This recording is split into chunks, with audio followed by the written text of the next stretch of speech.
మీ గురించి తెలుసుకోవాలనుకున్నాను. ఎందుకు సినిమా సంగీతం వైపు ఉన్న మీరు కంప్లీట్ గా స్పిరిచువల్ గా రావడానికి రీజన్ ఏంటండి? నాకు ఎందుకు అందులో నాకు ఉండలేకపోయాను. అది పర్టికులర్ రీజన్ అంటే నేను అంటే ఏదో రాత్రి ఏదో ఈతపోత జరిగింది అలా అని కాదు. నాకు అందులో నాకు నచ్చలేదు. నాకు స్పిరిచువల్ గా ఫీలింగ్ పీస్ అని నేను అది ఇంకా నాకు వద్దు, దేవుడు దీంట్లో సెలెక్ట్ చేసుకున్నాడేమో, ఎందుకు మనం వెనక్కి అడుగు చేసి దాంట్లోకి ఏమైనా వద్దు అని నేను డిసైడ్ చేసుకున్నాను.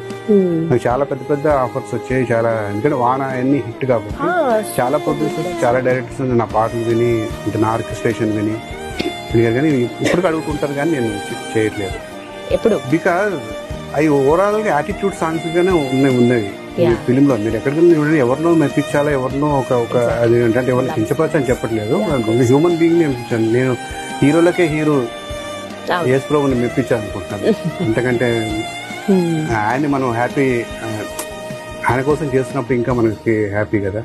ఎవరైనా మిమ్మల్ని అడుగుతారా, ఏంటి సార్ అంత మంచి పాటలు మీరు అడుగుతారా? మన గురించి అడిగారు, నేను తరించుకొని నేను ఏ పాట చేసినా మంచి పాటలన్నీ మీరు వేస్ట్ చేసుకుంటున్నారు అట్లా. వేస్ట్ ఏం లేదు, నేను దేవుడికి చేసుకుంటాను, నేను చాలా హ్యాపీగా ఉన్నాను. వేస్ట్ ఏముందండి, ఇప్పుడు ఇట్లా పాటలు మనం చూస్తే మనకు ఆత్మతృప్తి వస్తుంది కదా. ముఖ్యంగా మన దేవుడికి చేస్తున్న హ్యాపీనెస్ నాకు ఉంది. సో అందువల్ల నేను వెనక్కి